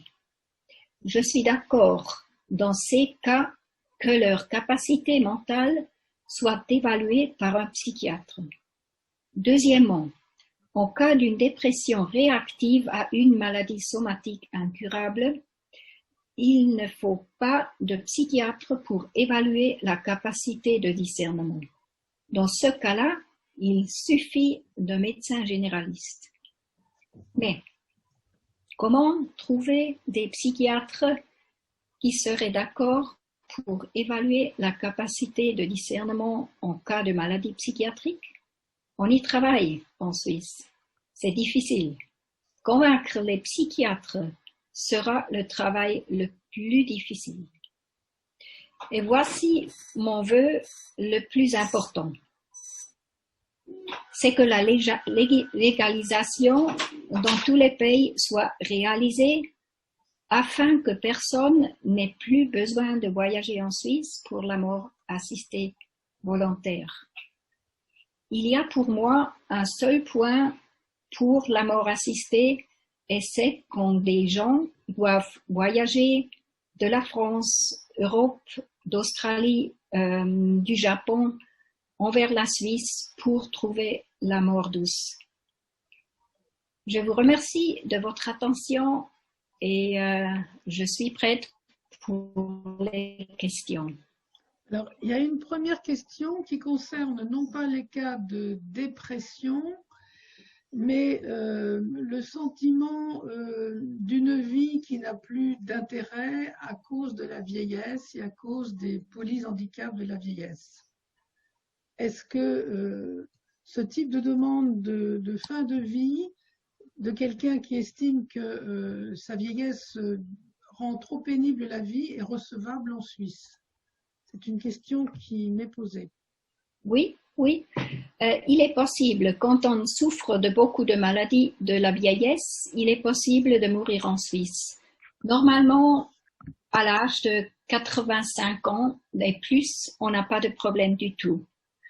S'il y a une personne qui est au-dessous de 80 ans, on se demande, ou les autorités en Suisse se demandent, est-ce que cette personne souffre en même temps d'une dépression? C'est-à-dire les personnes qui ont des maladies qui sont pas très graves et qui désirent de mourir à cause de leur âge, on les envoie chez un psychiatre. On n'a pas eu de psychiatre du tout pour un an et demi, et on a eu 5 personnes qui se sont suicidées par sauter devant le train et comme ça. Et maintenant, on a encore une fois mis tout l'effort pour trouver des psychiatres. Au moment, on a 2 psychiatres qui jugent. C'est-à-dire, une telle personne devrait être jugée en Suisse par un psychiatre suisse pour la capacité de discernement et pour exclure une dépression cachée. Mais c'est possible, ils sont acceptés. Et une autre question concernant les personnes qui sont dépressives, mais qui le sont parce qu'elles ont une maladie très invalidante. Est-ce que la demande de fin de vie est recevable à la fois à cause de cette maladie très invalidante? Est-ce que ce n'est pas ça qui, à ce moment-là, va être le critère prioritaire? La maladie très invalidante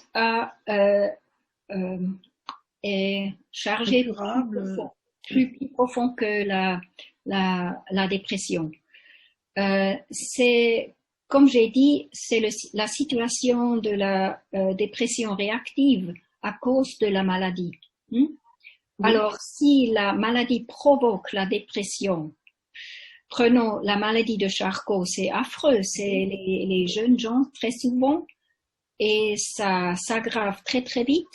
Et normalement, les gens avec maladie de Charcot, ils sont dépressifs. Normalement, si la dépression n'existe pas dans la liste des diagnoses, c'est pas de problème du tout. C'est accepté sans psychiatre. S'il y a un médicament comme le Remeron ou antidépresseur qu'ils prennent, ou s'il y a la dépression dans la liste des diagnoses, on doit avoir un psychiatre qui juge. Mais au moment, comme j'ai dit, on est dans une situation assez bonne, qu'on a 2 psychiatres qui jugent en ces cas.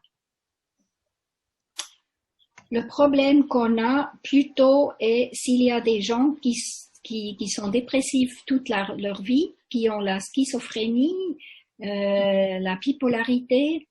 En ce cas, c'est presque impossible en Suisse parce que là, il faut avoir vraiment pas seulement une visite avec le psychiatre, il faudrait avoir un traitement et plusieurs visites avec un psychiatre, ce qui est pas possible en Suisse pour quelqu'un d'étranger. Alors, il y aura une question tout à l'heure pour Dr François Damas sur cette question. Est-ce que la dépression chronique est recevable comme cause de suicide de suicide en Belgique? Donc, vous me donnez la parole. Hein. Oui. Alors, la loi dit que s'il y a des souffrances psychiques provoquées par une maladie grave et incurable, ça marche. Et la maladie grave et incurable, ça peut être une maladie psychiatrique. D'accord. Donc, il n'y a pas d'opposition légale à ce qu'un jour, on fasse une euthanasie chez quelqu'un qui a une grave dépression. Mais dans les faits, est-ce que ça se fait? Oui, mais c'est très minoritaire. Hein. Il y a à peu près une trentaine de personnes qui sont euthanasiées par an en Belgique, 30 pour des problèmes, des maladies d'ordre, pour des souffrances psychiques avec des maladies de type psychiatrique, une trentaine par an. Et ce chiffre n'augmente pas, et plutôt a tendance à stagner ou un peu à diminuer par rapport aux années précédentes.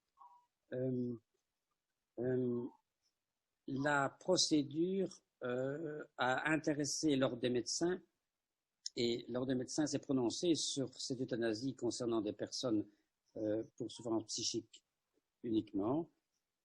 Et comme l'a dit Madame Prézic, c'est un peu la même chose en Belgique. L'Ordre des médecins impose que pour aboutir à un acte euthanasique, il faut l'avis de 2 psychiatres indépendants, 2 psychiatres, pour dire que non seulement il y a une capacité de discernement, bien sûr, mais surtout, et c'est ça qui est problématique, il faut que ces 2 psychiatres attestent que la situation de la personne en question est sans issue, non améliorable, il n'y a pas d'espoir d'amélioration. Et donc, elle se trouve effectivement dans une impasse de traitement et que l'euthanasie est devenue acceptable dans cette mesure. Donc, il faut 2 psychiatres. Et donc, comme l'a dit Mme Prézic, les psychiatres ils ne se poussent pas au portillon pour donner les avis concernant les fins de vie et surtout pour donner des avis concernant les maladies psychiatriques. Donc, c'est pas facile de réunir l'avis des 2 psychiatres et c'est la raison pour laquelle le nombre de suicides en Belgique pour des problèmes psychiatriques ne diminue pas. Hein. En Belgique, je vous cite le chiffre connu. Le dernier chiffre que je connais, c'est 2000 suicides par an en Belgique. Hein, 2000 par rapport à 3000 euthanasies. C'est pas banal. Mais voilà. Donc, en théorie, c'est possible. En pratique, c'est difficile. Et c'est réservé à une toute petite minorité de cas. Ok. Une autre question, Madame Erika Prézic, concerne l'utilité de café tabou qui semble exister en Suisse. C'est quoi le café tabou? Oui, le processus de mise en place. Je connais pas. On n'utilise que le sodium pentobarbital. Non, je pense que Non, c'est de réunions. Des réunions qui s'appellent café tabou. Ah, café tabou, oui. En Belgique, il y a des cafés de la mort. Oui. Les cafés tabou. On a tous les 3 mois, on parle ensemble d'un sujet de la mort. Ça aurait dû être demain. On aurait parlé des animaux en connexion de mourir ou de maladies graves, mais ça n'a pas pu prendre place à cause du Covid. Oui. On fait ces réunions pour parler sur quelque chose en connexion avec la fin de vie tous les 3 mois, et c'est très intéressant. C'est les cafés tabous, oui. C'est ça. Alors, il y a une question également concernant le nombre de psychiatres en Suisse. Vous semblez, dans ce que vous avez expliqué, avoir du mal à trouver des psychiatres qui puissent examiner les malades. Quelqu'un a même compris qu'il n'y avait que 2 psychiatres en Suisse, mais c'est certainement pas ça. Il y a un tas de psychiatres en Suisse. Il y a très beaucoup de psychiatres. Mais c'est comme Monsieur Dama a dit, les psychiatres, c'est un genre de personnes très difficiles. Ils ont l'impression qu'il y a toujours une possibilité de traitement. Et même s'ils perdent les gens, même s'ils savent que les gens sont très en danger de suicide, même en ce cas, ils n'acceptent pas de leur donner la mort assistée parce que eux, ils décident et eux, ils ont l'impression qu'il y a encore la possibilité d'un traitement. C'est très difficile. C'est difficile avec les médecins en Suisse, mais c'est encore beaucoup plus difficile avec les psychiatres. Exit, la grande organisation en Suisse, eux, je pense, ils ont 5-6 psychiatres, mais ils ont tant à faire pour Exit, ils ne veulent pas travailler pour nous. Et nous, notre organisation Eternal Spirit, nous avons au moment 2 psychiatres, et les 2 psychiatres sont à l'âge de 78 ans. Alors, qu'est-ce qu'on fait si eux, ils arrêtent à travailler ou s'ils tombent malades? Alors, il y a justement une question sur les relations entre Life Circle et Exit et Dignitas. Alors, la relation entre les trois organisations est très bonne. On parle ensemble, on discute les problèmes, on discute aussi les problèmes juridiques et c'est un grand avantage. Exit, si quelqu'un de l'étranger demande de l'aide à Exit, eux, ils prennent pas d'étrangers, c'est-à-dire ils donnent l'adresse de Dignitas et de Life Circle à ces gens qui sont de l'étranger. On travaille très, très bien ensemble. Alors, il y a aussi une question, bien sûr, sur le coût moyen d'un suicide assisté par Life Circle. Parce que c'est... Il y a pas de coût moyen, il y a les coûts 10 000 euros. Et c'est extrêmement beaucoup. Et des fois, on a des dons et on utilise de ces 10 000 euros à peu près 9 000 à 9 500 euros pour une mort assistée. Ça couvre aussi la crémation, le transport du corps, le cercueil, l'envoi des cendres. Et comme on n'utilise pas tous les 10 000 euros de chaque mort assistée, un peu d'argent reste sur le compte de la fondation. Et comme ça, on peut payer pour les gens qui n'ont pas d'argent. On en est très, très content. On a écrit dans le guide, dans notre petit livret, que si on n'a pas assez d'argent pour payer les 10 000 euros, on peut demander à la fondation de réduire les coûts. Et c'est fait avec les dons et avec ce qui reste sur le compte.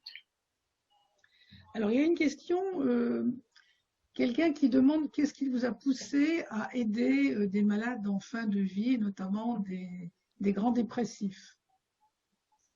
Des grands dépressifs. J'ai pas eu une expérience avec quelqu'un qui était dépressif, mais j'avais toujours l'impression que tout le monde devrait avoir le même droit à la vie et à la mort. Et si quelqu'un est dépressif, je suis convaincue qu'il y a beaucoup de gens dépressifs qui sont malades d'une maladie incurable. Et s'ils ont fait des séjours dans les soins psychiatriques, ils ont prouvé que personne ne peut les aider. Et pourquoi ils doivent se jeter devant le train? Et même ce monsieur qui s'est jeté du roc, de la pierre, je pense qu'il voulait pas faire quelque chose comme ça pour sa famille. Il aurait voulu mourir en dignité avec sa famille. Je ne veux pas que quelqu'un soit violé, que quelqu'un soit dans une mauvaise situation de la famille à cause d'un suicide et peut-être un suicide raté qui donne encore plus de souffrance à la famille et à la personne qui a essayé de se suicider. C'est ce que me fait aussi m'investir pour que les gens avec dépression, avec schizophrénie, avec maladie psychiatrique ont le droit de mourir. C'est ma conviction. Merci. Alors, évidemment, il y a des réactions qui ne sont pas des questions, mais beaucoup regrettent qu'on soit loin de ce débat en France, qu'on ne puisse pas ou qu'on n'ait pas encore pensé à organiser des cafés tabous. Et à la fois en réaction à l'intervention de François Damas et de Dr Erika Prezig, beaucoup regrettent qu'en France, la relation médicale soit éclatée. Donc, on est en relation avec des spécialistes. Donc, cette alliance dont Dr Damas a parlé et dont vous, Dr Erika Prezig, vous êtes aussi sans doute imprégné, est difficile de ce fait à construire. Alors, est-ce que l'un ou l'autre, vous auriez quelque chose à rajouter sur ce plan-là? Comment construire cette alliance malgré une une médicalisation très technique, qui conduit les malades à avoir plusieurs interlocuteurs médicaux, médecins, etc. Alors, Si l'un et l'autre veulent ajouter quelque chose sur je pense, comme Monsieur Dama a dit, il faut en parler. Il faut en parler autant que possible. Et il faut aussi parler aux jeunes. Il faut enseigner les jeunes pour discuter de la situation de la mort, qu'on a le droit de mourir à la façon qu'on désire et comme on a vécu à la façon qu'on désire. Et il faut parler aux psychiatres, il faut parler aux médecins, il faut peut-être avoir des cas juridiques, les gens qui estiment notre travail, ils sont prêts pour en parler officiellement. Et je pense qu'il faudrait avoir beaucoup plus de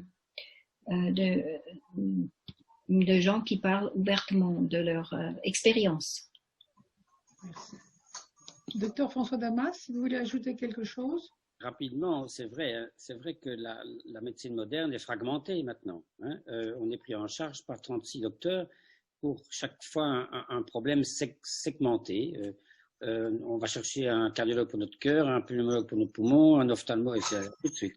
Et on oublie le médecin généraliste. Puisque le médecin généraliste est là pour prescrire des pilules et de temps en temps et des certificats. Hein. C'est à ça que ça sert, les médecins généralistes, à leur grande âme.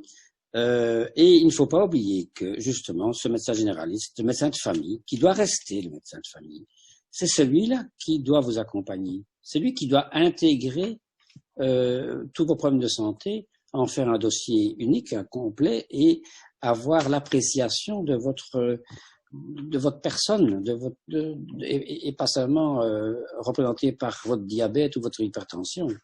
Et donc c'est ça qui est important, ne pas oublier son médecin généraliste et prendre le temps de faire un lien avec lui. Et ce que je constate souvent, c'est que les personnes utilisent les médecins généralistes comme des prestataires de services. Hein, elles vont chercher un certificat ou une vaccination, et puis se préoccupent de rien. Et quand ils sont gravement malades, ils vont voir un spécialiste. Eh ben, c'est raté. C'est pas comme ça qu'il faut faire. Il faut garder le lien avec son médecin traitant. Il est essentiel, justement, parce que quand vous serez dans votre fin de vie, le spécialiste, il ne sortira pas de son hôpital ou de son cabinet. C'est pas lui qui se rendra chez vous. C'est votre médecin traitant. Et il n'est pas prévenu, il ne sait rien de mon parcours, c'est pas lui qui a soigné mon cancer. Ah ben voilà. N'oubliez pas votre médecin généraliste. C'est votre devoir de faire en sorte d'avoir un lien avec un médecin traitant. C'est pas uniquement les docteurs à qui il faut jeter la pierre, c'est aussi aux patients. C'est de leur responsabilité. Je suis catégorique, hein, c'est pas très bien, mais bon, voilà. Bien, alors il y a aussi un témoignage, c'est pas une question, justement sur la relation avec l'équipe médicale. Quelqu'un qui dit: nous avons accompagné notre mère à l'hôpital dans un service de réanimation.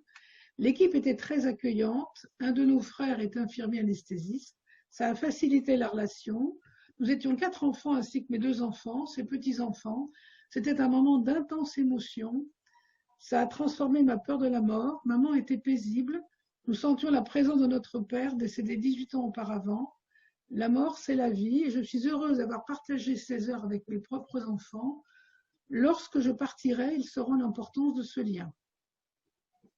Donc je pense que ça traduit bien cette nécessité d'associer la famille, d'associer les gens qu'on aime à ce moment difficile qui est la fin de vie.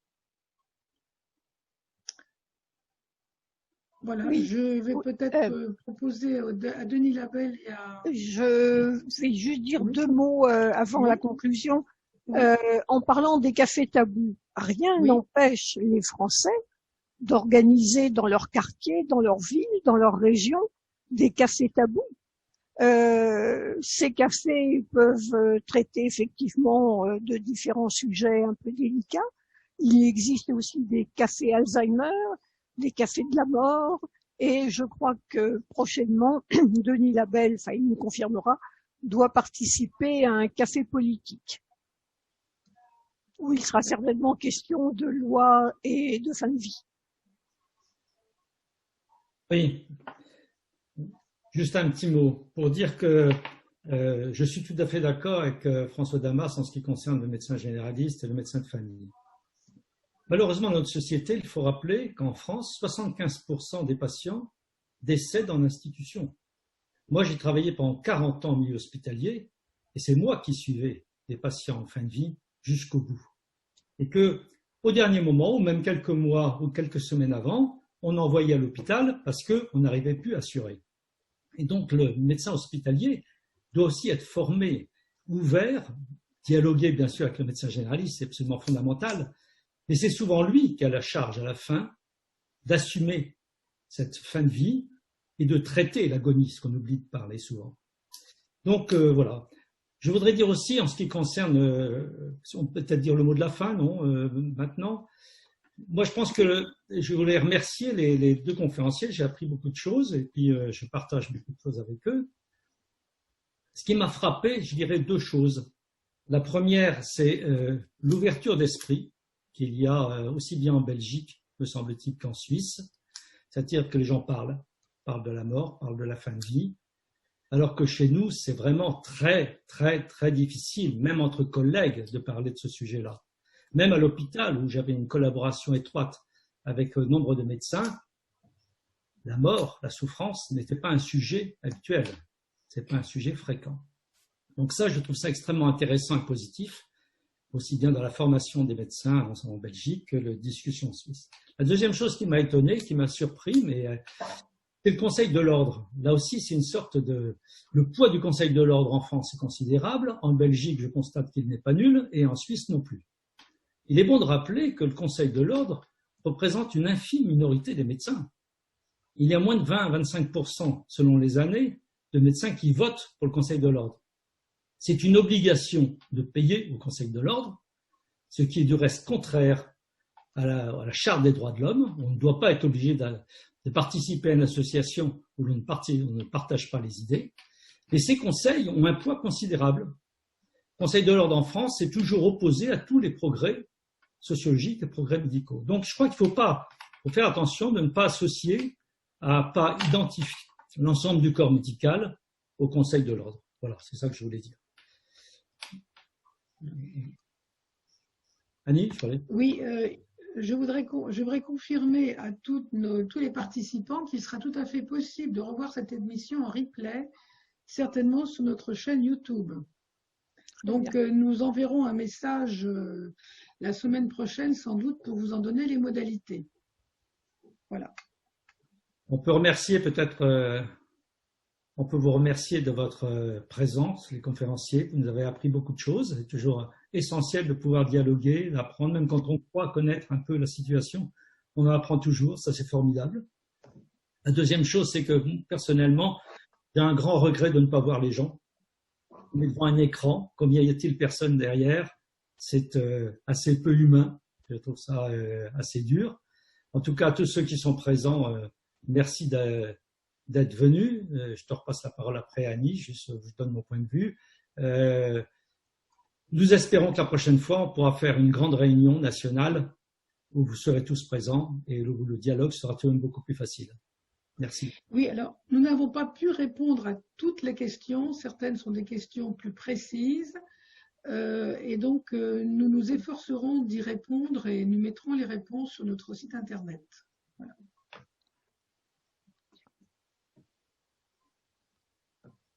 Merci à toutes et tous, en tout cas. Au revoir, tout le monde. Au revoir. Au revoir. Au revoir. Au revoir. Timing respecté et félicitations. Ah, bravo. Hein. À bientôt. Au revoir, François Damas. À bientôt. Au revoir.